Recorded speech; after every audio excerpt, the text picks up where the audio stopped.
Hello everyone, আমি সুরভি। জ্ঞানজ্যোতি coaching centre পক্ষ থেকে তোমাদের সবাইকে জানাই আরও একবার স্বাগত। আজকে আমরা আলোচনা করব কোচবিহার পঞ্চানন বর্মা ইউনিভার্সিটি থেকে 4th সেমিস্টার মেজর পেপার 5 এর একটি গুরুত্বপূর্ণ বিষয় নিয়ে। দেখো বিষয়টি কি আছে, নেচার অফ পপুলেশন জিওগ্রাফি বা জনসংখ্যা ভূগোলের যে প্রকৃতি বা নেচারটা রয়েছে সেটা নিয়ে কিন্তু আজকে আমরা আলোচনা করব। তো প্রথমে কি আছে দেখো, ভূমিকা। জনসংখ্যা ভূগোল হলো মানব ভূগোলের একটি খুবই গুরুত্বপূর্ণ শাখা। এতে পৃথিবীর বিভিন্ন অঞ্চলে মানুষের সংখ্যা, বন্টন, গঠন, বৃদ্ধি ও স্থানান্তর প্রভৃতি নিয়ে কিন্তু আলোচনা করা হয়ে থাকে। জনসংখ্যা ভূগোলের প্রকৃতি নিয়ে কিন্তু এখন আলোচনা করব। দেখো প্রথম প্রকৃতি কি আছে, বৈজ্ঞানিক ও বিশ্লেষণ ধর্মী।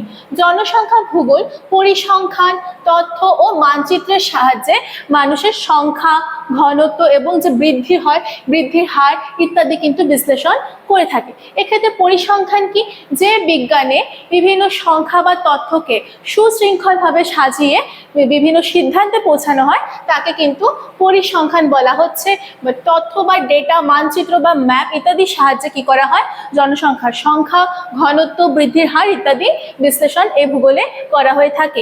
এটি একটি বৈজ্ঞানিক পদ্ধতিতে তথ্য সংগ্রহ ও ব্যাখ্যা করে থাকে। তাহলে জনসংখ্যা ভূগোল কি, বৈজ্ঞানিক পদ্ধতিতে তথ্য সংগ্রহ এবং ব্যাখ্যা করে থাকে। 2 নম্বর কি রয়েছে প্রকৃতি, দেখো আঞ্চলিক বৈচিত্র্যমূলক। বিভিন্ন দেশ ও অঞ্চলে জনসংখ্যার বন্টন ও গঠনে পার্থক্য কিন্তু দেখা যায়। বিভিন্ন দেশে কিন্তু বিভিন্ন কারণের উপর ভিত্তি করে জনসংখ্যা ভিন্ন প্রকৃতি হয়ে থাকে।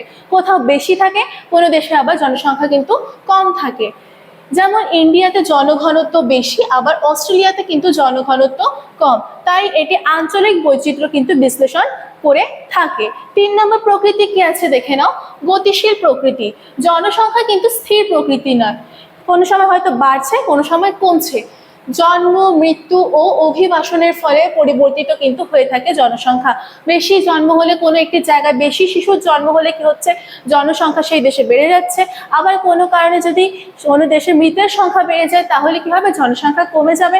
আবার যদি অভিবাসন হয় বা মাইগ্রেশন হয়, এক জায়গা থেকে বিভিন্ন কারণে যখন মানুষ অন্য জায়গায় গিয়ে বসবাস করে সেটা কিন্তু অভিবাসন বা মাইগ্রেশন বলা হচ্ছে।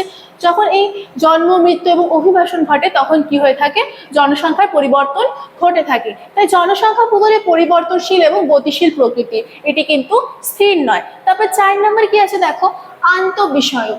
জনসংখ্যা ভূগোলে সমাজবিজ্ঞান, অর্থনীতি, ইতিহাস ও রাষ্ট্রবিজ্ঞানের সঙ্গে সম্পর্কযুক্ত। এগুলোর ওপর কিন্তু জনসংখ্যা ভূগোল নির্ভর করে থাকে।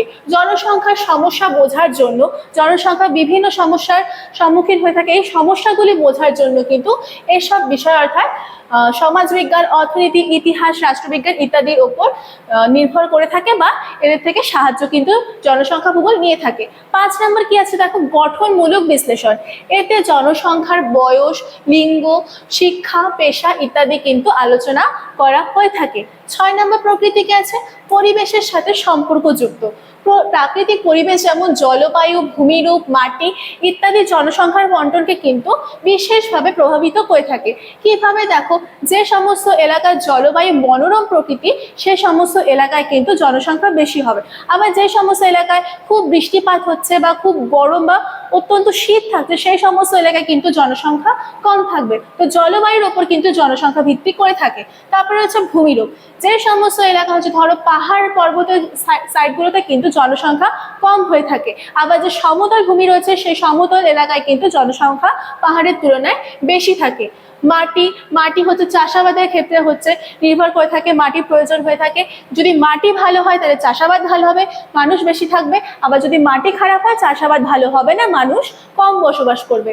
তাহলে জনসংখ্যা ভূগোল কিন্তু পরিবেশের সাথে সম্পর্কযুক্ত, এই আলোচনার মাধ্যমে আমরা জানতে পারছি। 7 নম্বর কি আছে, প্রয়োগধর্মী প্রকৃতি। জনসংখ্যা সংক্রান্ত তথ্য সরকারকে পরিকল্পনা গ্রহণে কিন্তু সহায়তা করে থাকে। যেমন শিক্ষা সংক্রান্ত, স্বাস্থ্য সংক্রান্ত, কর্মসংস্থান সংক্রান্ত কিন্তু বিভিন্ন পরিকল্পনা গ্রহণে সরকারকে এই জনসংখ্যা ভূগোল সাহায্য করে থাকে। সবশেষে দেখো উপসংহার দেওয়া রয়েছে, অতএব জনসংখ্যা ভূগোল হলো এমন একটি ভূগোল একটি বৈজ্ঞানিক, গতিশীল এবং আন্তঃবিষয়ক শাখা যেখানে কি হয়, মানুষের সংখ্যা ও বৈশিষ্ট্যকে ভূগোলের দৃষ্টিকোণ বা ভৌগোলিক দৃষ্টিকোণ থেকে বিশ্লেষণ করা হয় বা আলোচনা করা হয়। ফলে কি হয়, সমাজ এবং রাষ্ট্রের উন্নয়নে গুরুত্বপূর্ণ ভূমিকা কিন্তু এই জনসংখ্যা ভূগোল বা পপুলেশন জিওগ্রাফি পালন করে থাকে। তো আজকে আলোচনা কিন্তু এতটুকুই ছিল।